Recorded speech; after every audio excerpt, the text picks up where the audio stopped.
두 주 만에 만나니까 더 반갑습니다. 와, 행복하다, 행복하다. 예, 시작한 데가 엊그제 같은데 벌써 끝나노. 야, 아쉽죠? 뭐죠, 이 분위기? 네라고 얘기하며 웃고 있는 입꼬리를 제가 다 확인을 했어요. 네, 인생이 다 그런 거 아니겠습니까? 시작하면 좋고 끝나면 더 좋고 라는 건데 오늘 이제 4강 종강 무엇을 어디에서 가르칠 것인가 하는 주제로 여러분과 함께 마지막 이야기를 나눌 텐데요. 사실 여러분 오늘 배울 내용은요, 원래는 대학에서 한 과목씩 공부를 해야 돼요. 한 과목이라 하면 15주를 이수를 해야 되는 과목이에요. 그거를 지금 30주짜리를 제가 1시간 반도 아니고 거의 1시간 안에 추가를 해야 돼요. 놀랍죠? 예. 그러나 맛배기로 제가 아주 엑기스만, 예, 저는 할 수 있어요. 할 수 있는 이유는 해야 하니까 그런 건데요. 예, 그래서 짧지만 여러분들에게 좋은 도전이 될 수 있으면 좋겠습니다. 저희가 오늘 무엇을 어디에서 라는 제목이잖아요. 무엇, what, 어디, where. 굉장히 단순한 용어인데 여러분 굉장히 진지하게 보시지 마시고, 예, 무엇을 어디에서 가르칠 것인가 하는 거예요. 먼저 뭘 가르칠 것인가, 우리가 뭘 가르칠 것인가. 수학 교육은 수학을 가르치면 돼요. 영어 교육은 영어를 가르치면 돼요. 신앙 교육은 신앙을 가르칠 수 있다 없다. 우리가 가르칠 수 없다가 사실은 시작이었잖아요. 교사는 한 분이시고 그분이 가르치실 텐데 내가 어떻게 사람을 바꾸다, 신앙으로 인도한다는 게 참 인간의 힘으로는 어려워요. 그래서 무엇을 가르칠까가 굉장히 중요합니다. 우리가 신앙하고 성경 뭐 여러 가지 뭘 가르칠까 하면 생각나는 것들이 많이 있을 텐데요. 먼저 무엇을 가르칠 것인가 하는 게 사실은 교육 용어로 말한다면 교육 과정이에요. 커리큘럼, 교육 과정이 있어야 되잖아요. 우리가 커리큘럼. 근데 커리큘럼이라고 얘기할 때 이 커리큘럼은 항상 교육학 공부하는 분들은 다 아세요. 이 커리큘럼이 뭐냐면 로마에 가면 뭐가 있을까요? 콜로세움이 있어요. 제가 생눈으로 봤는데요. 콜로세움이 있답니다. 콜로세움은 동그랗지가 않아요. 보기에는 동그래 보이는데 약간 타원형이에요. 왜냐하면 거기를 이렇게 경주처럼 이렇게 해야 되기 때문에 그렇기도 하고, 사실은 콜로세움에서는 이렇게 경주를 하지는 않아요. 근데 그 비슷한 원형 경기장에서는 마차가 달리기도 합니다. 그 마차가 달리는 길, 그거를 꾸레레라고 하는데, 그거를 꾸레레, 그 마차가 달리는 그 길, 그거를 교육 과정이라는 말이 어원이 됐어요. 그러니까 마차가 가야 되는 길이 있잖아요. 그 안에서 전차 경기를 하려면 트랙이라고 하죠. 트랙. 그거를 가는 길을 알아야 제대로 달릴 수가 있듯이 공부도 마찬가지. 이 어떤 과목이라 하면 그 과목이 거쳐가야 하는 길이 있어요. 그 전 과정을 커리큘럼이라고 하고 교육의 내용이라고도 해요. 그래서 교육 과정은 학생들이 어떤 목적을 달성하기 위해서 배워야 하는 모든 교육 내용, 빨간 가로에 들어갈 말은 첫 번째 모든 교육 내용을 의미하고, 이 교육 내용이라는 것은 어떻게 정해지냐면 교육관이나 교육에 대한 이해에 따라서 달라진다. 어떤 교육관을 가지고 있느냐에 따라서 달라진다는 거죠. 그래서 뭐 교과를 중심으로 교육과정을 만들기도 하고, 생활을 중심으로 하기도 하고, 뭐 예를 들면 경험을 중심으로 하기도 하고, 여러 가지 중점을 둬서 커리큘럼을 짜겠죠. 뭐 예를 들면 우리 교단 같은 경우 공과를 만들 때 뭔가 목적이 있어야 되잖아요. 예전에는 성서와 삶이라고 해서 성경이랑 삶을 연결시키는 게 목적이었어요. 거기에 중점을 두고 했어요. 근데 세대가 바뀌어가면서 최근에 이제 만드는 교재는 하람빛이라고 해서 하나님의 사람, 세상의 빛. 그래가지고 하나님의 사람으로서 이 세상에서 선한 영향력을 끼치는 그런 것을 중점적으로 한단 말이죠. 그러니까 뭘 중점적으로 하느냐가 교육 과정에서 굉장히 중요하다. 예, 사진을 찍고 있어서 웃고 있어요. 예, 중요하니까요. 우리 교회는 인증샷에 목숨을 거는 교회라는 말이 있어요. 오늘도 장학금 수여식에, 예, 사진이 아주. 그 다음에 그래서 교육 과정의 교육 내용이 굉장히 중요하고 동그라미 2번에 보면 교육 과정은 크게 세 가지로 나눌 수가 있어요. 이거는 엘리엇 아이즈너라는 아주 유명한 분이 나눈 건데요. 첫 번째는 공식적인 교육 과정이 있어요. 공식적인 교육 과정 하면 뭐가 생각나냐면 뭐가 생각나죠? 공과 같은 거 생각나죠? 교과서. 그래, 우리 학교에서 배운다면 교과서. 그리고 교회에서 공식적으로 하는 아주 포멀한 것 중에 하나가 이제 예배. 근데 사실은 예배는 교육이 아니다라는 얘기를 많이 해요. 하나님을 높이는 거니까. 하지만 또 토마스 그룸이라는 아주 유명한 기독교 교육학자가 뭐라고 했냐면 예배는 교육은 아니지만 매우 교육적이다. 그러니까 예배를 통해 많이 배우잖아요. 그러니까 이런 것들이 아주 공식적인 과정이 될 수가 있죠. 그 다음에 잠재적인 교육 과정이 있어요. 사실은 공식적으로 우리가 교회에서 사실은 뭐 다른 어떤 교과목보다 신앙교육은 더 그런 것 같아요. 공식적인 교육 과정보다 이 잠재적인 교육 과정이 더 영향력을 끼칠 때가 많아요. 예를 들면 분위기, 교회의 분위기, 부서의 분위기, 선생님이 나를 어떻게 받아주시는지 뭐 이런 것들 있잖아요. 그리고 우리가 해리포터 보면은 어디서 살죠? 해리포터의 애들이? 기숙사. 너무 오래전 영화라 기억이 안 나나요? 기숙사에 살아요. 기숙사 생활하는 거. 뭐 이런 게 다 잠재적인 교육 과정이에요. 그런 것들은 딱히 정해진 뭔가의 프로세스는 없지만 되게 많이 애들이 그 안에서 더 많이 배우죠. 사실 저희는 아까 새가족 교육을 오후 예배 때 들으신 분들은 아시겠지만 우리는 새가족 교육할 때 시간과 공간이 굉장히 중요하다는 얘기를 많이 해요. 교회는 제가 기독교 교육 얘기할 때도 말씀드렸지만 정류장이나 주유소가 아니에요. 정류장이나 주유소는 자기 목적이 달성되면 바로 가차없이 떠나는 곳이죠. 그러나 교회는 우리가 추구하는 건 가정 같은 교회잖아요. 신앙의 공동체. 그렇기 때문에 이 안에서 함께하는 공간의 느낌, 분위기 이런 게 굉장히 중요하죠. 이게 다 잠재적인 교육 과정의 하나예요. 그래서 이런 것들이 굉장히 중요하고 또 한 가지 괄호에 들어갈 한마디가 있어요. 또 어떤 교육 과정이 있냐면 영의 교육 과정이 있어요. 0, 제로, 동그라미 0, 숫자 0. 안 가르쳐 주시는 교육 과정이 있죠. 저희는 신앙교육을 하기 때문에 불교 교육이나 이슬람 교육이나 이런 교육은 하지를 않아요. 의도적으로 더 중요한 성경이 있고 말씀이 있기 때문에 그걸 중점적으로 하기 때문에 다른 종교에 대한 교육이 약할 수 있어요. 안 할 수도 있어요. 그러나 그 의도가 중요하다는 거죠. 근데 또 코로나를 지내오면서 많은 경우에 이 영의 교육 과정 때문에 가르쳐지는 게 굉장히 많아요. 예를 들면 코로나 시간에 이제 우리가 예배를 집에서 드리잖아요. 그러면 파자마 바람에 소파에 앉아서 머리는 부스스하고 이런 모습으로 부모님과 함께 예배를 드렸다. 그러면 아이는 가르쳐지지는 않았지만 예배가 이렇게 부실해도 되는 건가? 이런 생각을 할 수가 있죠. 그러니까 안 가르쳐져서 가르쳐지는 것 이런 게 굉장히 많이 있다는 거예요. 그래서 이것도 교육 과정의 하나가 되는 거죠. 그래서 우리가 의도적으로 또 그런 것도 있어요. 헌금에 대해서 잘 교육을 안 해요.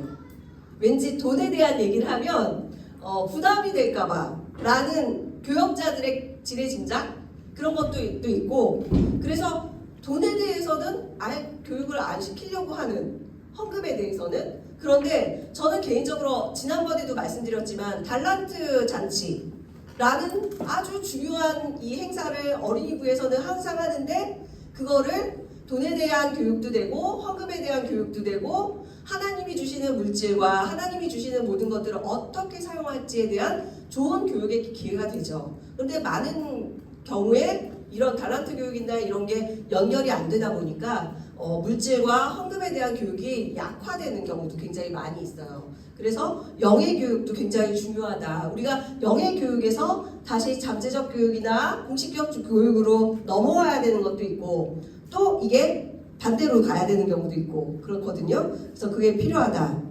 그리고 세 번째 이제 기독교 교육 과정은 일반 교육 과정과는 달라서 초월적 영역, 이렇게 말하면 되게 있어 보이죠. 초월적 영역, 하나님의 자리라는 거죠. 하나님의 자리. 사실은 초월적 영역을 인정하고 신앙의 변화, 신앙을 아는 게 중요한 게 아니라 신앙의 변화, 이게 중요한 거죠.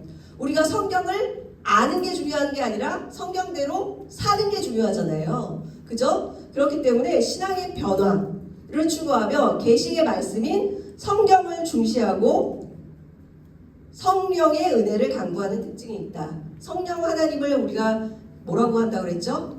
개인 교사, 튜터라고 얘기하신 분이 있었죠. 그래서 큰 교사이신 하나님, 우리의 티처 예수 그리스도, 그 다음에 튜터 개인 교사 성령님, 이렇게 얘기하기도 하는데, 그래서 초월적 영역을 인정하고 신앙의 변화를 추구하고 말씀, 성경, 성령의 은혜. 그래서 이렇게 할 때 4번 교단의 교육 과정을 잠깐 살펴보면 1960년대 후반에 이제 성서와 생활이라는 책이 나왔고, 그 다음에 80년대에는 말씀과 삶, 그 다음에 1990년대에는요 하나님의 나라 부르심과 응답이라는 게 있었어요. 표지가 좀 하얀색이었는데, 그러다가 저희가 이제 2012년도부터 하나님의 사람 세상의 빛으로 변화됐거든요. 그러니까 얼마나 된 거죠?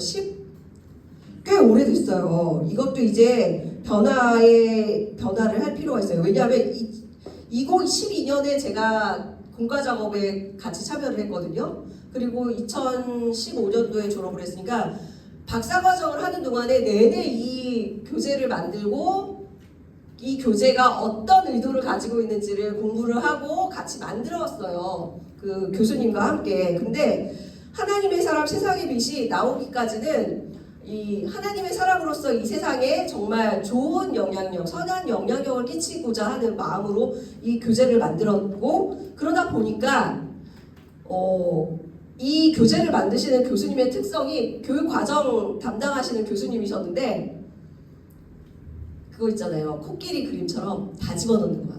이소부화의 코끼리 그림 아시죠? 코끼리가 화가였어요. 그림을 잘 그렸어요. 근데 동물마다 와가지고 말해요. 아, 여기 그림에 이게 빠진 것 같아. 이거 한번 넣으면 어떨까?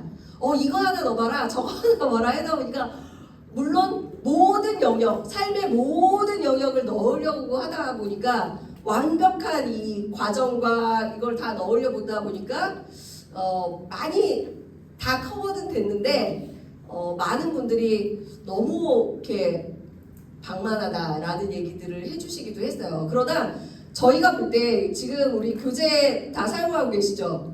그래도 교재의 특징이 있어요. 저희 교단 교재의 특징은 굉장히 신학적으로 탄탄해요. 진짜 이거는 어디 가서 자랑하셔도 될 정도로 신학적인 탄탄한 베이스가 있어요. 그리고 저희 교단만큼 교단 신학교에 기독교 교육 교수님이 많은 학교가 거의 없어요. 저희 교단이 제일 많아요. 그러니까 많은 교수님들이 감수를 하시고 봐주셨기 때문에 신학적인 탄탄함과 체계가 굉장히 탄탄해요. 그리고 장점이라면 여러 가지 장점들이 있는데 내용도 되게 알차요. 제가 보면은 다양한 내용들을 알차게 넣으려고 노력을 했어요. 그리고 활동도 되게 많이 넣었고, 요즘은 이제 자료나 이런 것도 많이 보강을 많이 했고요. 그래서 이 지금 어린이부 같은 경우는 교단 교재를 쓰고 있잖아요. 그래서 계속 쓰고 있고, 보니까 유치부는 우리 목사님이 하시는 히즈쇼. 사실 사교육 약간 돈 많이 들어가는 사교육을 시키고 있어요 지금. 네, 그래서 하고 있는데 장단점이 다 있으니까 그걸 한번 보완해서 같이 잘 사용하시면 좋겠고, 이 교재가 참 중요한데 그 교재도 교재지만 사실은 제일 중요한 거는 뭘까요? 사실은 성경이죠. 성경은 신앙인의 영원한 교과서로서 하나님의 말씀이자 가르침의 책이다. 사실 우리의 영원한 교과서가 성경이고, 성경의 베이스를 둔 교단 공과나 히즈쇼나 뭐 여러 가지 하이디온, 뭐 여러 가지 교재들이 있어요. 교단마다 다 나오고 있고요. 그래서 이런 교재들을 통해서 이 내용을 가르치고 있죠. 근데 사실은 이 가르치는 내용이 성경 중심이 되지 않으면 교육이 굉장히 힘이 약해져요. 아까도 말씀드렸지만 달란트 잔치 왜 하는가? 왜 하는가? 목적이 불분명하면 교육은 끝난 것이잖아요. 그러니까 바른 가치를 가지고 바른 목적을 가지고 좋은 교재를 활용하는 것, 이게 굉장히 중요하다. 그리고 또 중요한 것은 어디에서 가르칠 것인가 하는 거예요. 어디에서? 필드. 예, 어디에서 가르칠 것인가. 기독교 교육의 장이라는 거는 두 번째 보시면 사람과 사람 사이에 임재하시는 하나님과의 만남 사건을 교육적이며 계획된 경험으로 구조하려는 형태. 뒷다 어렵죠. 교육적이며 계획된, 그러니까 교육적이고 계획됐다는 게 뭐죠? 바람직한 방향을 생각하면서 우리가 교육을 하잖아요. 그죠? 싸움의 기술을 공부라고 하고 교육이라고 하지 않듯이 소매치기 훈련을 시키는 거를 교육이라고 하지 않듯이 교육적이고 계획된 바람직한 방향, 이거를 구조하려는 형태인데, 그러니까 쉽게 말하면 뭘까요? 교육을 위한 공간을 이 장이라고 얘기하는 거예요. 어디서 가르칠 것인가? 공간이라는 거예요. 공간. 근데 그거를 예를 들면 이제 뭐라고 할 수 있을까요? 뭐 물리적인 공간, 심리적인 공간, 사회 역사적인 영적인 공간, 뭐 이런 걸로 생각할 수 있는데, 그래서 공간을 한 5가지 정도로 우리가 나눌 수가 있어요. 기독교 교육의 공간은 한 5가지 정도 나눌 수가 있어요. 첫 번째 공간은 교회겠죠. 예배 공동체인 교회. 그 다음에 우리가 맨날 얘기하지만 우리 부서, 공과 이렇게 좁은 개념에서 기독교 교육이 넓어져야 된다 그랬잖아요. 그거는 내용도 넓어져야 되지만 장이 넓어져야 돼요. 사실은 공간이 넓어져야 돼요. 우리의 공간이. 그래서 가정도 우리의 공간이고, 학교, 그리고 사회, 그리고 요즘은 제일 부각되고 있는 공간이 있어요. 사이버 공간인 미디어. 사이버 공간, 미디어. 5가지 정도 얘기할 수 있는데, 첫 번째 이제 교회의 교육은 교회 학교에서 교육 목회로 패러다임의 전환이 절실하다. 어려운 말인 것 같은데 쉬운 말이에요. 교회 학교는 우리가 이 부서를 얘기할 수 있어요. 근데 교육 목회는 교회 전체가 다 가르치는 공간이라는 뜻이에요. 본당도 가르치는 공간, 식당도 가르치는 공간, 화장실도 가르치는 공간, 복도도 가르치는 공간, 주차장도 가르치는 공간. 모든 공간을 신앙과 교육의 장소로 볼 수 있어야 한다는 거예요. 근데 어떤 공간을 만들어야 할까 생각한다면 어떤 공간을 만들면 좋을까요? 이 공간을 우리 교회는 뭐 놀이터도 만들고 뒤에 우리 어린이부 뒤에 뭐 장난이 아니라 뭐 노는 그런 기구들도 있잖아요. 그리고 청소년부나 뭐 잘 공간을 배치해 놨어요. 근데 더 중요한 게 있어요. 사실은 파커 파머라는 아주 미국의 아주 유명한 신학자이자 교육학자이자 아주 유명한 분이 계신데, 교사의 교사라는 별명이 있는 이 파커 파머. 많은 분들이 이제 교육학을 하시는 분들이라면 이분의 책을 안 읽은 분들이 없어요. 근데 이분이 한 얘기가 아주 유명한 얘기가 있어요. 교육할 때 제일 중요한 건 환대의 공간을 만드는 거래요. 환대의 공간. 환대가 뭐죠? 예, 환영하는 거죠. 근데 이게 환영이, 우리는 반가워 이런 거로 생각하는데, 환대의 공간을 얘기할 때 저는 이 이스라엘이 텐트 생활을 했잖아요. 족장 문화 뭐 텐트 생활을 했는데 광야에서 텐트 생활을 했단 말이에요. 자, 나그네가 길을 가다가 초대 부탁을 하는 거예요. 제가 좀 머물러도 되겠냐고.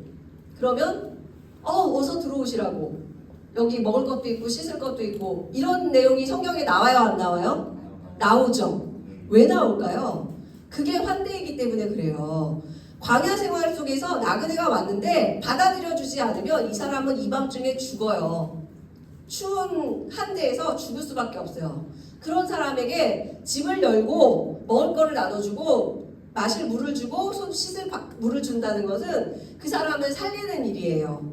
그만큼 환대라는 것은 굉장히 따뜻하고 생명을 살리는 굉장히 중요한 의미예요. 그래서 이 환대라는 말, hospitality 발음 굉장히 좋죠. 거기서 hospital 병원이 나왔어요. 제가 뭐 영어 선생님은 아니지만 예, 환대의 공간을 만드는 게 굉장히 중요하다.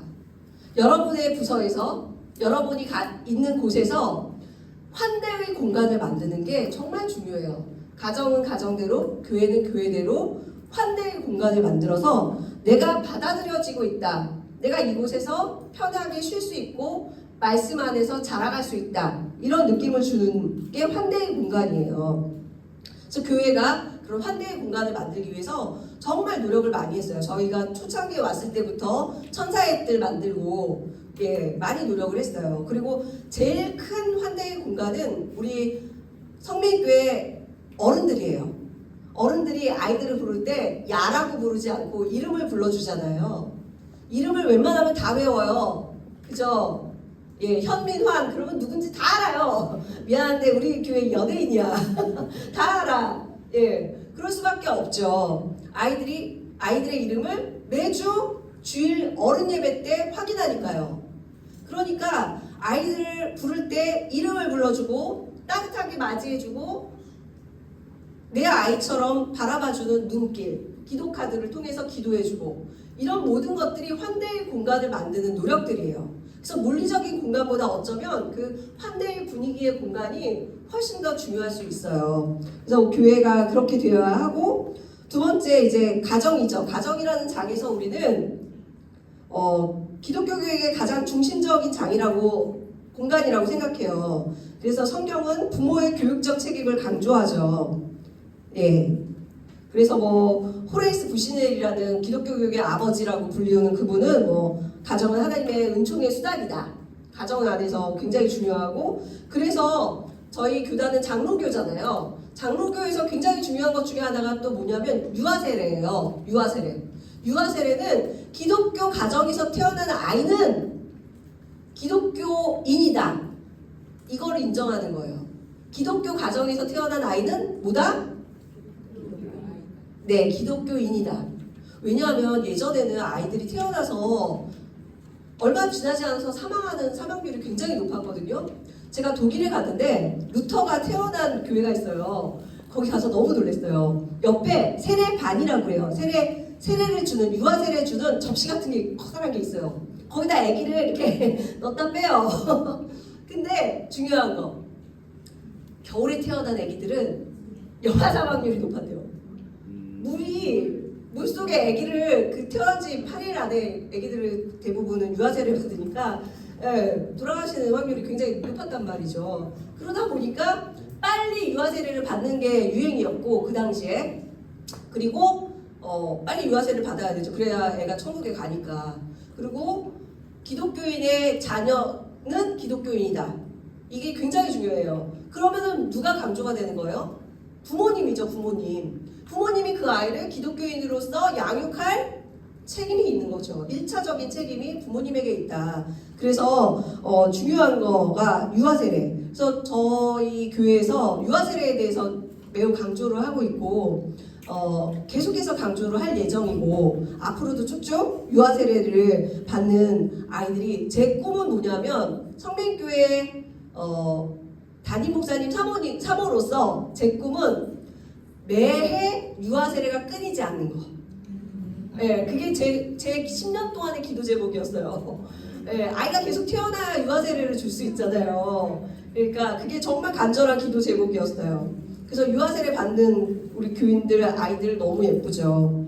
그리고 어린 아이들은 부모의 이미지를 통해서 배우기 때문에 가정이 중요한 이유는 가정 예배. 이거는 뭐 어떻게 강조해도 더할 나위가 없죠. 저희가 교회에서 꾸준히 일관되게 하는 것 중에 하나가 가정 예배잖아요. 그죠? 예. 어릴 때부터 시작하지 않으면 아이들이 갑자기 청소년기에 손 붙잡고 가정 예배 드리자 그러면 쉽지 않아요. 우리 현민환 가정도 어릴 때부터 시작하니까 포기했죠. 그죠? 안 드리는 걸 포기했죠. 네. 예. 작은 거인 어머니에게 포기당하고 예배를 드리고 있어요. 뭐 저희도 마찬가지고 뭐 그죠? 네, 꽃 끄덕끄덕하는 네, 알겠습니다. 포기하게 돼요, 아이들이. 그러면서 가정 예배를 드리게 되거든요. 그리고 제 바람은 부부끼리라도 인증샷 안 올려도 괜찮아요. 부부끼리라도 예배를 드리시고, 그리고 혼자라도 가정 예배 드리시는 게 굉장히 중요하다. 그건 제 개인적인 개인사로도 알 수 있는 게, 저희 어머니가 항상, 저희 아버지가 좀 나이롱이셨어요. 그래서 어머니랑 항상 가정 예배를 드렸는데 너무 힘들었어요. 저 어머니가 너무 길게 하셨거든요. 그래서 꿈이 오늘은 30분 안에 끝나는 거 그랬거든요. 그래서 저희는 저희 교회 가정 예배의 목표는 just 10minute. 발음이 굉장히 좋죠? 예. 10분 안에 끝내기이거든요. 어렸을 때 너무 힘들었어요. 저희 엄마가 그냥 불 붙으면 막 계속 기도하시고 막 이래가지고 힘들었는데, 그래도 그게 저에게는 큰 정말 뿌리가 되어서 어머니의 기도로 제가 이 자리에 있어요. 예. 어머니 사랑합니다. 박땡땡 권사님 사랑합니다. 예. 그래서 어머니의 기도, 아버지의 기도, 가정 예배를 드리는 것이 큰 힘이 된다는 거를 지금은 잘 몰라요. 그냥 의무감으로 하는 것 같고 힘들고, 이거 이번 주도 한번 해냈다 이런 느낌이 들 때가 참 많은데, 지나고 나면 그게 얼마나 큰 추억이었나 한 생각이 들더라고요. 예. 그리고 저희 어머니에게서 제일 힘들었던 건 자꾸 감동을 받으셔가지고 누굴 도와주신다고 해서, 네.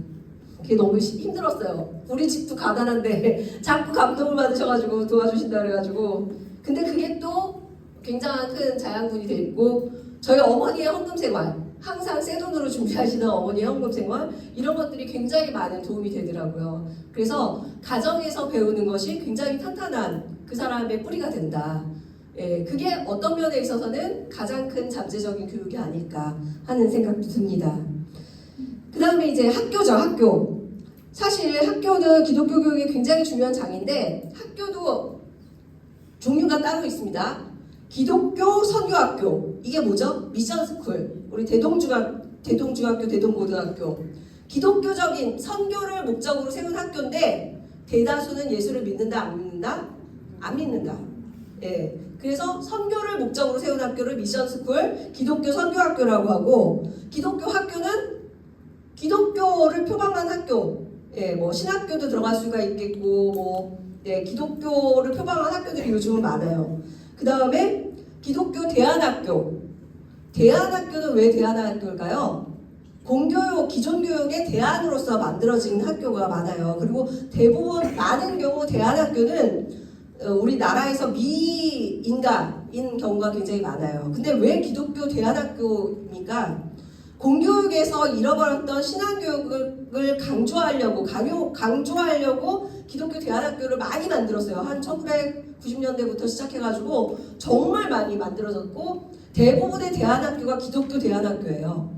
그리고 대부분의 그 사학이라고 하죠. 사립학교가 대부분이 80%인가 정도가 기독교 학교라고 그러더라고요. 그러니까 퍼센테이지를 더 찾아봐야겠지만 불교계나 이쪽은 적고 대부분이 기독교 학교인 경우가 많이 있어요. 사학이. 그리고 비기독교 학교는 공교육 학교다 뭐 이런 학교를 말하죠. 그래서 거기에 맞게 이제 선교와 교육을 수행해야 하겠죠. 그래서 선교를 목적으로 하는 미션 스쿨은 선교를 뭐라고 그러죠? 학교를 설립한 목적이니까 거기에 맞춰서 선교를 하고. 네. 근데 중요한 건 대안학교를 그래도 우리 교회는 대안학교 다니는 애들이 거의 없잖아요. 근데요, 서울 쪽이나 수도권 쪽에 가면 대안학교 다니는 애들이 굉장히 많습니다. 생각보다 많습니다. 그리고 장신대 같은 경우도 보면 기독교 대안학교를 나온 학생들도 굉장히 많아요. 그러니까 대안학교, 기독교 학교들이 요즘은 수도권에 굉장히 많이 몰려 있어요. 저도 저희 부산 내려왔을 때 저희 아이들을 기독교 대안학교나 기독교 학교를 보내려고 알아봤는데, 이 영남권에는 진짜 많지 않더라고요, 생각보다. 근데 수도권 쪽에 많은데, 원래는 기독교 대안학교가 기독교적인 가치관을 가르치려고 만들었어요. 근데 점차 플러스 뭐가 들어갔냐면 이 영재교육이라고 할까요? 뭔가 좀 이 공교육에 대한 대안적인 느낌보다는 이 뭔가 영어를 플러스해서 더 영어를 많이 가르쳐서 좀 탁월한 아이를 만든다던가 뭐 이런 게 조금 많이 포커싱이 돼가지고 대안학교나 기독교 대안학교를 가면 뭔가 좀 더 탁월해서 사회적으로 더 이렇게 성공한 크리스찬? 이렇게 길러낸다는 이런 편견이나 이런 것들도 있었어요, 사실은. 그런데 그것보다는 기독교적인 가치, 기독교적인 정신으로 아이들을 키우려고 하는 목적이 굉장히 큰 거죠, 사실은. 예. 그래서 그런 편견과 그런 문제점들을 극복해 가려고 노력을 많이들 하고 있죠. 그 다음에 사회. 우리의 사회는, 매티 러셀이라는 분이 기독교 교육을 하나님의 선교에 동참하는 증인 공동체의 삶을 사는 것이다. 어렵죠? 하나님의 선교에 동참하는 증인 공동체의 삶을 사는 것이다. 그러니까 교회 안에만 갇혀 있는 것이 아니라 이 세상으로 나아가서 선교적인 삶을 살 수 있도록 도와주는 게 중요하다는 거죠. 기독교 교육이. 그래서 밖으로 나아가 사는 뭐 직장이나 학교나 세상 살아갈 때 기독교적인 가치관을 가지고 살아가서 선한 영향력을 끼치자. 이런 게 굉장히 강했죠. 그래서 이런 부분도 이 세상이 다 하나님의 나라니까요. 그죠? 이 세상 속에서 하나님 나라를 만들어가야 될 역할이 우리와 우리의 다음 세대들에게 있으니까 그걸 강조하기 위해서 사회가 굉장히 강조가 되고 있고요. 그 다음에 미디어.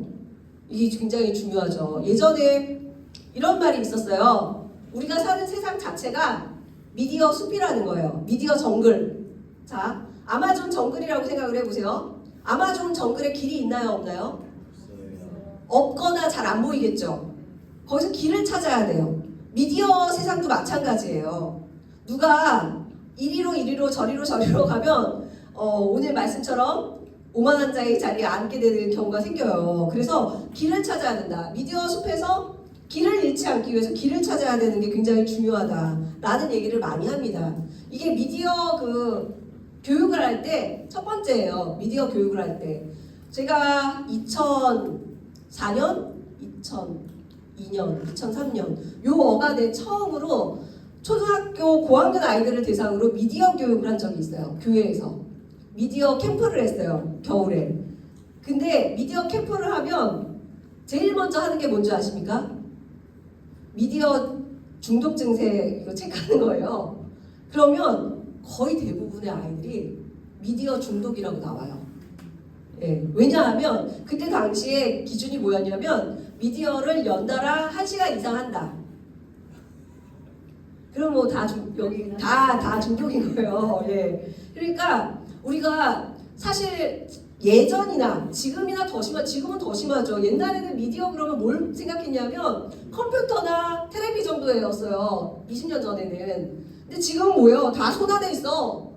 이거 하나로 다 나의 가장 친구 애착 핸드폰이잖아요. 애착 핸드폰. 예, 사망하시면 안 되는 애착 핸드폰.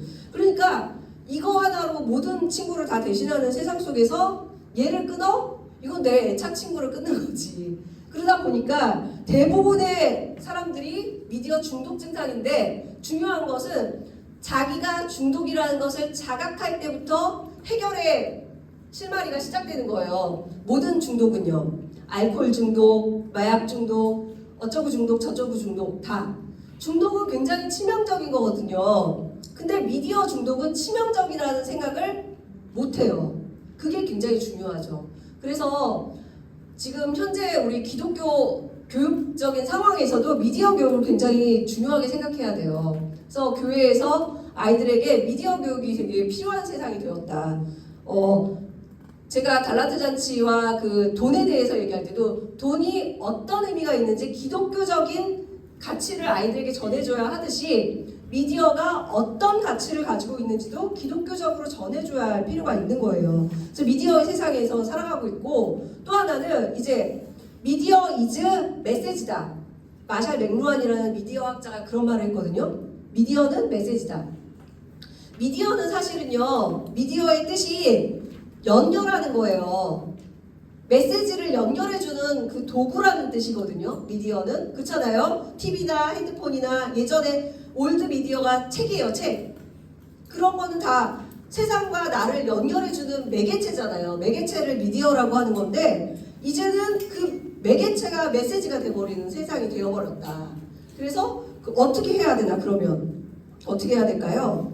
두 가지 정도 생각할 수 있는데 첫 번째는 미디어를 적극적으로 활용할 수 있는 능력을 아이들에게 키워줘야겠죠. 그래서 뭐 챗 GPT에 대해서도 알려주고 4차 산업사회에서 뭐 어떻게 해야 되는지 뭐 요즘에 딥시크의 문제점 뭐 중국발 뭐 테무아 뭐 이렇게 이용할 때 어떻게 해야 되는지 이런 것도 알려줘야겠죠. 적극적인 활용에 대한 것도 알려줘야 되고 두 번째 더 중요한 거는 미디어 수용 교육이에요. 비판적인 수용을 할 수 있도록 안목을 키워주는 거.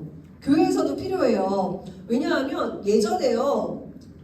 그러니까 2000년대 초였죠. 교단에서 미디어 교육 프로그램 자료집이 나온 적이 있어요. 그 자료집에 저도 참여를 했는데 거기에 보면 뭐가 나오냐면 그 어린이들 만화 영화였는데 만화 그런 거 텔레비에서 시리즈였는데 거기에 나쁜 악당이 카이로스였나 하여튼 카이로스 뭐 하여튼 기독교적인 용어였어요. 나쁜 악당 이름이. 그래서 그거를 항의 전화를 해서 뭐 카오스로 바꿨다 이런 내용이 나왔었거든요. 그러니까 우리가 그냥 미디어를 보고 수용하는 것이 아니라 그냥 다 받아들이는 것이 아니라 비판적인 시각으로 봐야 된다는 거예요. 그래서 예를 들면 요즘에 뭐 제일 문제가 되는 게 가짜 뉴스잖아요. 이게 진짜인지 가짜인지 판별하는 능력. 그리고 예전 같으면 드라마에 이런 장면 굉장히 많이 나왔죠. 자, 여러분 대사를 따라해 주세요. 아주 젊고 예쁜 여자분과 나이가 조금 있어 보이는 여자분이 호텔 커피숍에서 만나고 있어요. 가운데 뭐가 있죠? 하얀 봉투가 있죠. 보셨나요? 자, 봉투가 있죠. 자, 그러면 양쪽에 커피나 물이 있겠죠. 자, 이 나이가 좀 있는 여자분이 젊고 예쁜 여자분에게 뭐라고 얘기할까요? 우리 아내가 헤어져. 네, 아우 굉장히 네. 그러면 그 예쁜 여자분은 뭐라고 얘기하죠? 어머니, 그럴 수 없습니다. 저희는 헤어질 수 없습니다. 그러면 여자분이 옆에 있는 물을 네, 그럼 뚫리죠. 그러면 그래도 뭐 이렇게 해서 끝나요. 하여튼 드라마는 이렇게 마무리가 돼요. 자, 여러분 이런 장면 호텔 커피숍에서 보신 분 없어요. 그런데 내 아들이 내가 마음에 안 드는 여자분과 사겨. 그러면 나도 모르게 땡땡 커피숍으로 불러볼까? 봉투에다 얼마를 넣지? 이렇게 생각할 수 있는 여지가 크다는 거예요. 우리가 그만큼 화면에서 너무 많이 봤어. 너무 많이 봐서 클리셰처럼 다 알고 있고 나도 모르게 그 행동이 나올 수 있다 없다?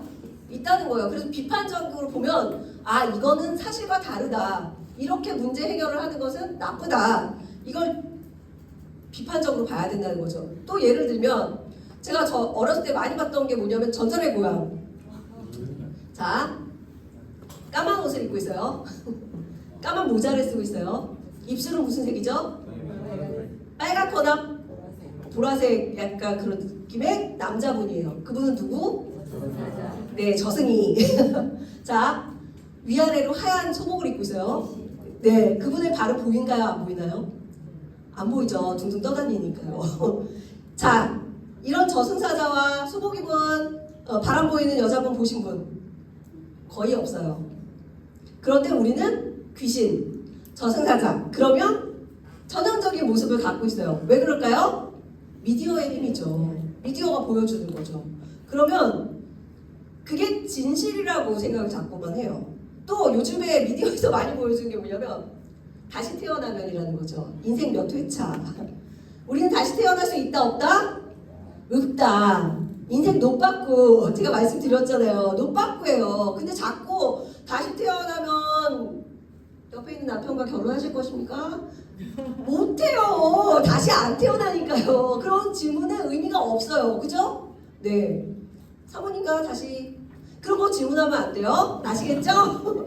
그래서 항상 우리가 미디어에서 보여주는 것이 진리가 아니라는 거, 비판적으로 바라봐야 한다는 거. 그래서 그런 것들을 어릴 때부터 우리 다음 세대 아이들과 함께 얘기를 나눌 필요도 있다. 그래서 미디어의 장이 굉장히 요즘은 중요하다. 그래서 사실 요즘 게임 중독이 문제가 되는 이유 중에 하나는 폭력성이에요. 폭력적인 게임들이 너무 많이 있잖아요. 뭐 좀비들 나타나면 막 죽이고 난 좀비 제일 싫어요. 제일 무서워요. 목사인데도 무서워요. 제일 무서워하는데 죽여도 나타나는 이 좀비들을 계속 죽이는 거예요. 그러면서 목숨이 이렇게 하찮구나 이런 생각을 아이들이 은연중에 배우게 된다는 거죠. 그게 너무 무서운 거예요. 그래서 그런 가치관과 싸우기 위해서 계속해서 비판적인 시각을 길러주는 거, 이게 바로 미디어 수용 교육이에요. 그래서 그것을 길러주시면 좋겠고요. 교회가 그래서 단순히 제가 공과에 있는 성경에 대한 내용도 중요하지만 성경적인 가치관을 가지고 어떻게 세상을 살아갈 것인가 하는 게 매우 중요하다는 거죠. 그래서 마지막으로 우리는 이런 결론을 내릴 수가 있어요. 7번이죠. 세상은 하나님이 우리에게 주신 교육의 장이다. 이 안에서 뭘 만들어야 될까요? 신앙의 놀이동산을 만들어 보자. 저는 꿈이 신앙의 놀이동산을 만드는 거예요. 예. 그래서 화면을 한번 띄워주시면 좋겠는데, 네. 띄워져 있었네요. 예. 인생 여행. 예. 인간을 얘기하는 여러 가지 말이 있지만 그 중에 하나가 호모 비아토르, 여행하는 인간이라는 뜻이에요. 인간은 어느 곳에 한 곳에 정주해 있는 것이 아니라 끊임없이 움직이는 인간이고 어딘가를 향해 가고 있다. 그래서 호모 비아토르라는 얘기를 많이 합니다. 여행하는 인간. 저도 마찬가지로 여행하는 이야기, 모험의 이야기를 굉장히 좋아했어요. 어렸을 때부터 좋아했고 지금도 좋아하고 있고, 특히나 해리포터나 나니아 연대기, 반지의 제왕, 이런 모험의 이야기들을 굉장히 좋아했어요. 꿈과 희망과 어떻게든 우여곡절 끝에 해피엔딩이 되는 이런 이야기들을 굉장히 좋아했습니다. 이 사진은 독일에 있는 강이에요. 자세히 보시면 이 아름다운 풍경에 여기 옆쪽에 사람들이 막 앉아있죠? 대학생들이에요. 여기가 이 강, 야르강인가 하는 이 강을 중심으로 해서 독일에 많은 대학들이 있어요. 하이델베르크 대학, 무슨 대학, 튜빙겐, 굉장히 많은 대학들이 있는데, 이 사진이 저에게는 큰 힘과 위안이 되었어요. 왜냐하면 제가 박사과정을 30대 말에 시작을 해서 40대 초에 끝냈거든요. 그러면서 도서관에 걸려있던 사진이에요. 저희 장신대 도서관에 걸려있던 사진인데, 이 사진을 보면서 제가 꿈을 꿨어요. 내가 논문만 쓰면 반드시 여기를 놀러 갈 것이다. 그 어금니를 꽉 깨물고 썼어요. 그래서 임플란트 4개와 바꾼 논문을 썼어요. 예, 그래서 여행을 했는데요. 저희 조카도 여행을 좋아해서 이렇게 가방 캐리어 안에 들어가기도 하고, 예, 프로그램도 이런 꽃보다 시리즈 이런 걸 굉장히 좋아했어요. 먹어도 과자, 프라하, 라스베가스 이런 과자도 좋아하고, 제가 좋아하는 책 중에 하나가 이런 책이 있어요. 세상이 학교다, 여행이 공부다. 예, 이 세상 자체가, 이 장 전체가 하나님의 교육의 장이고, 그래서 여행하는 것이 공부라는 생각을 했어요. 그래서 이 책을 읽으면서 자녀 셋을 둔 교사 부부가 다 때려치고 이제 여행 세계 일주를 하는 책이었어요. 이러고 싶었지만 못했고, 하여튼 제 첫 해외여행은 태국이었어요. 코끼리 사진 하나 보고 코끼리를 탄 후배가 있었는데, 나도 한번 코끼리를 타보자 하는 마음으로 20대 중반에 처음으로 전친과 함께 여행을 갔어요. 그리고 박사과정 논문을 쓰고 2월 달에 졸업하고 2월 명절 끝 무렵에 아들 둘을 데리고 미서부를 갔습니다. 그래서 한 열흘 또 2주 좀 넘게 갔는데 한 5,000km를 달렸어요. 5,000km면 서울 부산 왕복을 25번 하는 정도? 예, 어마어마. 거기는 1000km가 기본인데 1000km 또한 직진이에요. 미서부는 예, 미친 듯이 달려봤어요. 예, 그래서 그랜드 캐년도 가보고 지금 저희 아들 사진 나올까봐 덜덜 떨고 있는데 뺐어요. 예, 모니먼트 밸리라고. 야, 이게 되게 멋있는 바위인데요. 사람이 점이에요. 자세히 보면은 무슨 별빛이 있는데 그게 차예요. 그 정도로 엄청 큰 바위 3개가 있는 곳이고, 예, 여기는 예, 호슈 밴드라고 이렇게 되어 있는 데인데 여기를 다 렌트를 해서 달렸어요. 여기는 상속자들, 제가 이비도 팬이었어서 그때 당시 상속자들에 나왔던 샌디에고에 있는 정원 있는 데를 갔어요. 예, 그래서 미친 듯이 달리고 웃고 있지만 웃고 있는 게 아니에요. 덜덜 떨고 있어요. 어떤 게 펼쳐질지 모르니까. 뭐 파리도 가고, 네. 예, 여기는 스톤헨지. 이것도 운전해서 갔거든요. 여기는 운전이 반대 방향이에요. 진짜 허허벌판에 돌만 있어요. 내가 여기를 왜 왔을까 하는 생각이 들긴 했지만 그냥 버킷리스트였기 때문에 꿈을 꾸고 여행을 했죠. 그리고 여기는 몽생미셸이라고 많은 영화에 나왔던 장면이 뭐 신과 함께 가라부터 시작해서 프랑스의 많은 영화들이 여기를 배경으로 많이 했어요. 여기도 가보고, 그리고 2016년도에는 종교개혁 500주년을 맞이해서 목사님과 함께 그 종교개혁지를 가게 되었죠. 그래서 여기가 독일의 그 강이에요. 드디어 그 강 앞에 왔어요. 예, 그 강 앞에 서 있는 이 길이 있어요. 지금 저희가 서 있는 이 길에서 강이 보이거든요. 강 건너에 그 하이델베르크의 많은 집들과 뭐 학교들도 보이는데 이 길의 이름이 철학자의 길이에요.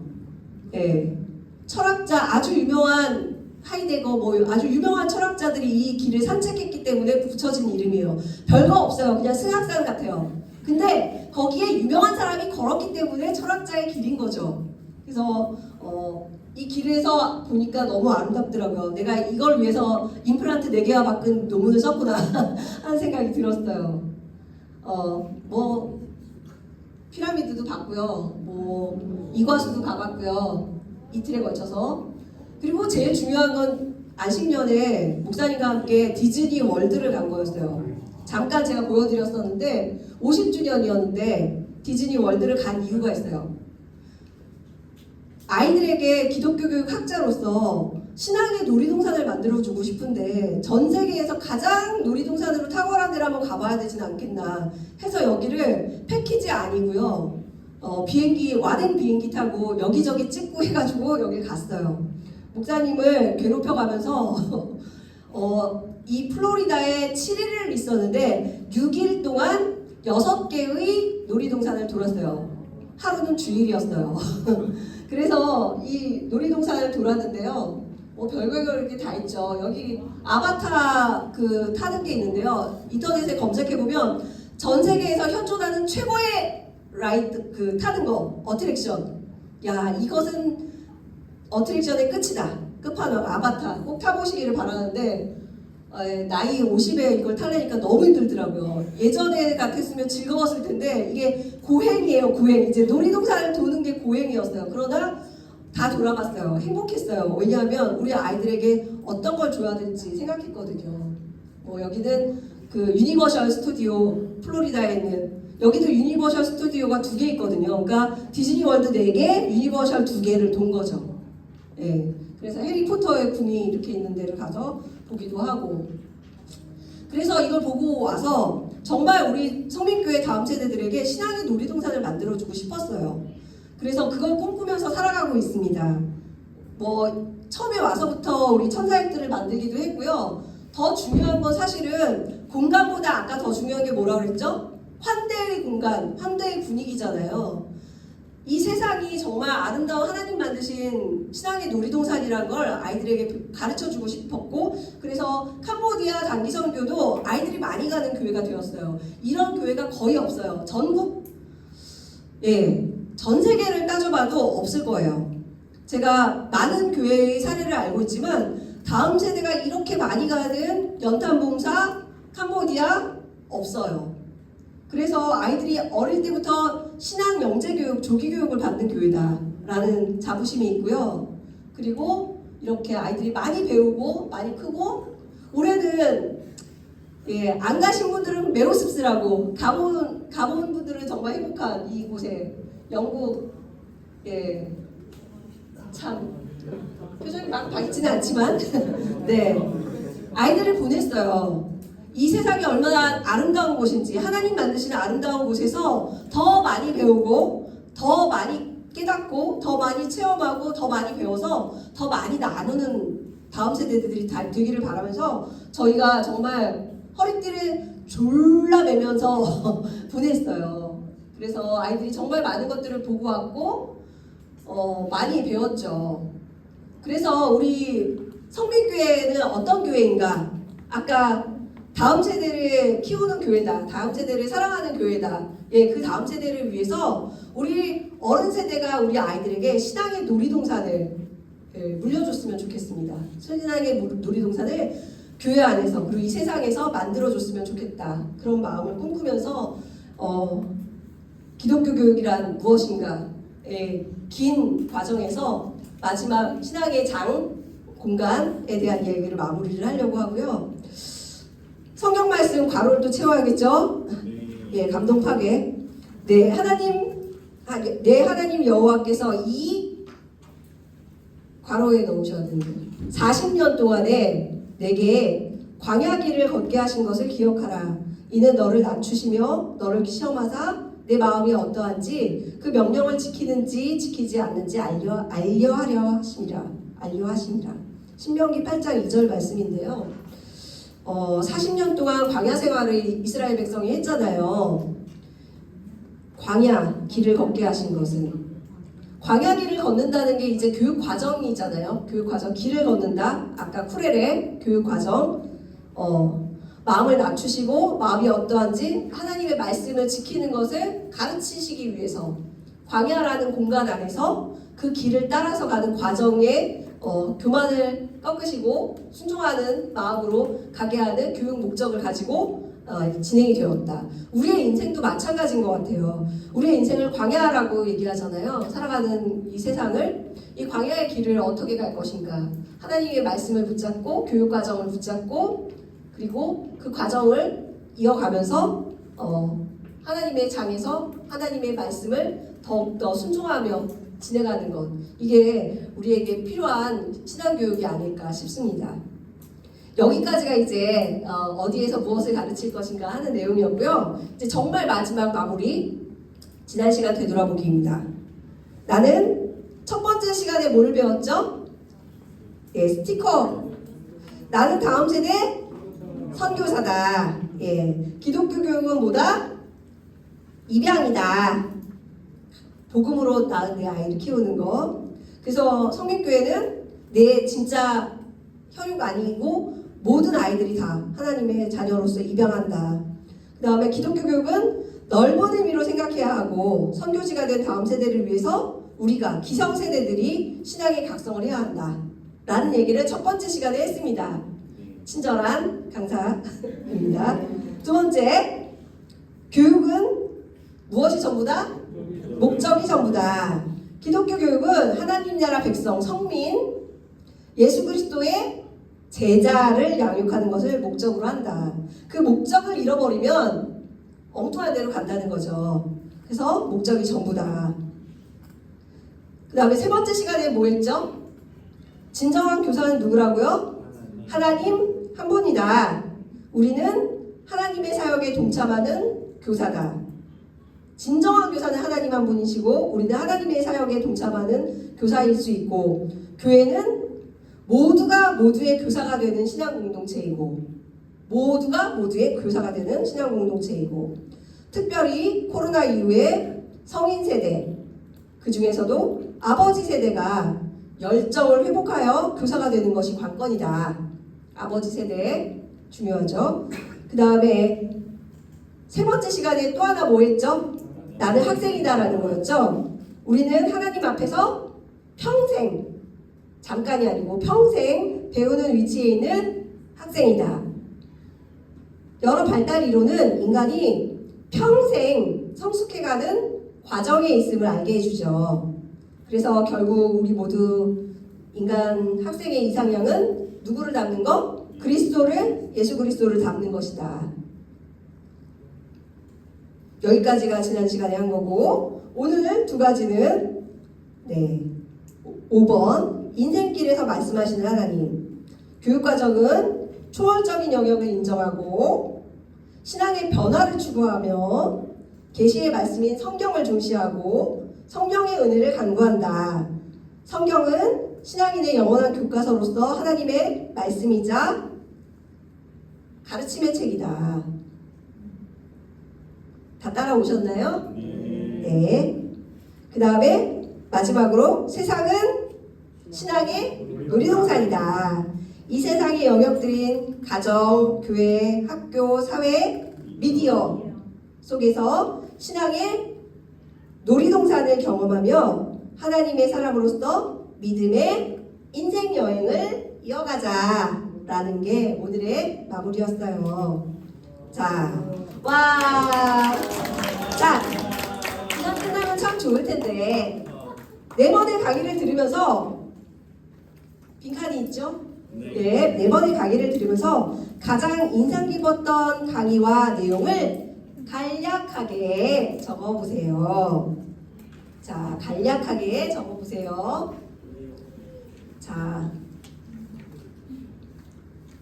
네 번의 강의 중에서 하나, 여기 네 번이긴 하지만 이 써있는 걸로 보면 하나, 둘, 셋, 넷, 다섯, 6개 정도가 될 수가 있겠죠? 이 중에서 하나의 캐치프레이즈를 하나 선정해 주시고 왜 그게 인상 깊었는지를 써주시면 돼요. 뭔 말인지 아시겠죠? 네. 하나의 캐치프레이즈를 정하고 6개 중에 하나를 정하고 왜 그랬는지, 왜 인상 깊었는지를 생각해 주시면 되겠습니다.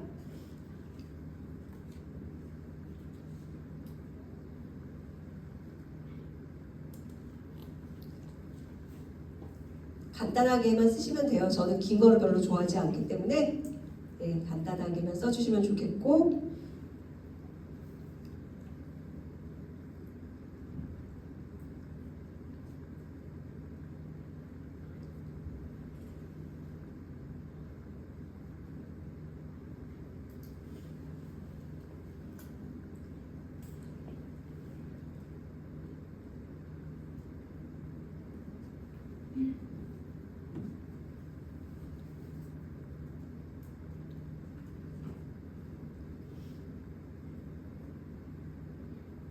자, 다 쓰셨죠? 네.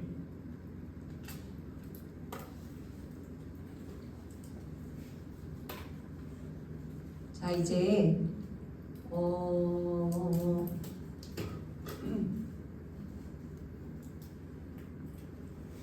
조금만 시간 더 드릴까요?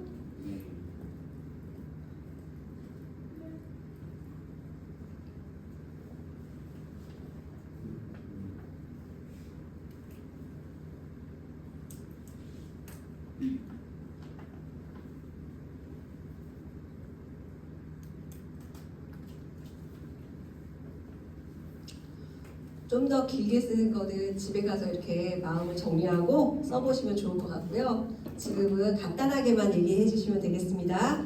자, 우리 이쪽 테이블부터 한번 돌아가 볼까요? 네. 저는 신앙의 놀이동산을 만들자. 6번 세상은 신앙의 놀이동산이라는 게 가장 마음이 와닿았고요. 지금 속한 신앙 공동체, 제가 지금 속해 있는 신앙 공동체, 우리 유아 유치부를 어떻게 하면 신앙의 놀이동산으로 세워갈 수 있을까 고민하게 되는 시간이었던 것 같아요. 앞으로 계속 고민하면서 세워가고 싶습니다. 와! 내 순서 돌아와서 막 긴장한 거 티내지 마시고 그냥 함께 축하해 주시면 좋겠습니다. 예. 저는 배움을 정말로 좋아하는데요. 나는 학생이다. 하나님 앞에서 평생 배우는 위치에 있는 학생이다. 그래서 우리는 예수님 즉 그리스도를 닮아가는 생활을 하고 있다. 이 대목이 너무 좋았습니다. 네, 와. 저는 중복 좀 될 것 같은데요. 진정한 교사는 하나님 한 분이시며 또 교회는 어느 누구나 할 것 없이 다 교사가 돼야 된다는 거. 학생으로서 평생 이 위치에 있어야 되는 학생으로서 우리가 있어야 됩니다. 네, 감사합니다. 자, 이성호 목사님. 네. 네, 저는 나는 다음 세대 선교사다라는 걸 생각했고요. 그리고 그 내용 자체가 우리가 놓여져 있는 현 주소, 우리의 다음 세대는 이미 선교지가 되었다. 그리고 우리의 역할은 아이들을 사랑하고 품는 입양해야 되는 존재들이다. 그리고 기독교 교육은 한정된 게 아니라 점점 넓게 넓혀가며 생각을 해야 되는 것이다라는 내용이 너무 좋았던 것 같습니다. 이상입니다. 와. 자, 네. 저는 교육이 목적이 전부다 해서 목적지와 경험을 통해 새로운 영향을 획득하는 것이다라는 게 가장 마음에 들었습니다. 와. 저는 진정한 교사는 하나님 한 분이라는 데서 교회는 모두가 모두의 교사가 되는 신앙 공동체이다 해서 나는 교사이자 학생이지 않을까라는 그런 생각이 들었습니다. 와. 저는 이제 나는 학생이다라는 이유로 이제 살아가면서 이제 하나님의 학생으로서 평생을 공부해가면서 이제 뭐 실제로도 대학생이긴 하지만 모범생 이제 그리스도라는 모범생이 되어가는 삶을 살기도 되어주었습니다. 와. 저는 세상은 신앙의 놀이동산을 선택했고요. 많은 표현이 있지만 행복하고 기쁨이 넘치는 신앙생활을 이어갈 수 있을 것 같아서 이거를 선택했습니다. 와. 저는 나는 학생이다 해서 느꼈고 저희는 가르치는 입장이기도 하지만 저희 교사는 하나님 항상 가르침을 받고 있다고 생각해서 그렇게 생각했습니다. 와.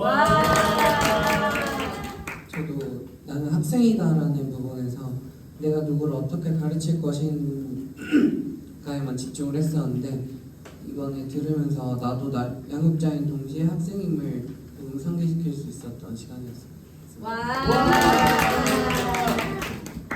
저도 똑같이 나는 학생입니다를 골랐는데 이유가 평생 동안 배워야 한다는 것과 평생 성숙해지는 과정이 있다는 이 말이 마음 깊이 와닿아서 이 말을 선택하게 됐습니다. 네, 저는 인생길에서 말씀하신 하나님이 인상이 깊었고 우리가 다양한 방법으로 아이들을 가르쳐 오지만 그 중에서도 가장 중요한 것은 성경이고 우리가 교사로서 성경을 잘 알고 있어야 그것이 아이들에게 잘 전해질 수 있을 거라는 생각이 들었습니다.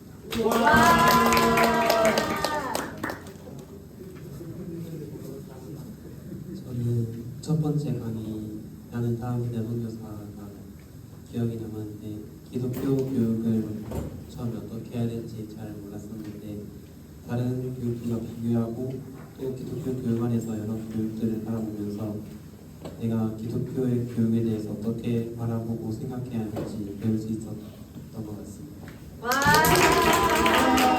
저는 요즘에 배움에 목마름이 많이 있어가지고 다시 20대로 돌아가면 다시 공부 열심히 하고 싶다는 생각이 너무나 많이 있었는데 이번에 그 나는 학생이다에서 너무 큰 위로를 받았습니다. 세상은 신앙의 놀이동산이다. 어린이부 아이들의 교육을 직관했습니다. 저는 진정한 교사는 하나님 한 분이시다. 그래서 나는 하나님의 사역자에 동참하는 학생이며 열정적인 교사가 되었다. 나는 그 다음 세대 선교사다고 생각하고 열심히 네, 저는 그 교육은 목적이 전부다 해서 사모님이 The End of Education 영어를 고사하시면서 했던 게 너무 기억이 남는데 교육은 목적을 모르는 한 그것이 종말이라는 그 자체를 인식하면서 우리 그 목적이 무엇인지를 항상 생각하면서 교육현장에 들어서서 아이들을 가르치는데 앞장서야 되지 않을까라는 생각을 했습니다.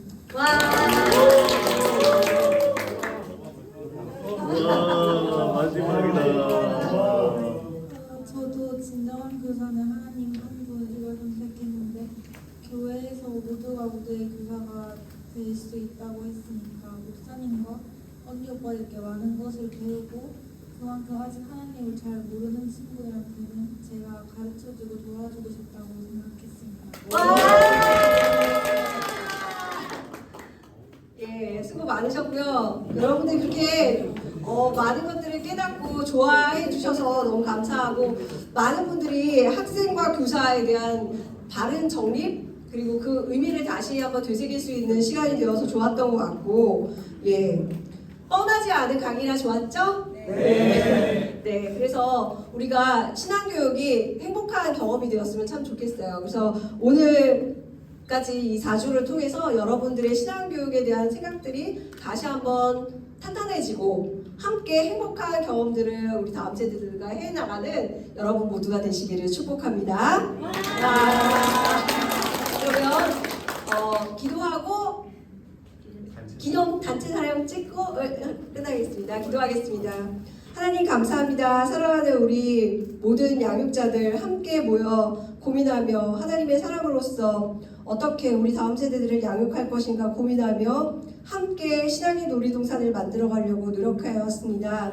하나님 이 마음을 잊지 않게 하여 주옵시고 언제나 주님께서 가르쳐 주셔서 늘 배우는 학생으로서 살아가며 다음 세대들을 선교지로 바라보는 따뜻한 시선 갖게 하여 주옵소서. 우리에게 사명 주시는 하나님께 감사드리며 예수님 이름으로 기도합니다. 아멘. 수고하셨습니다.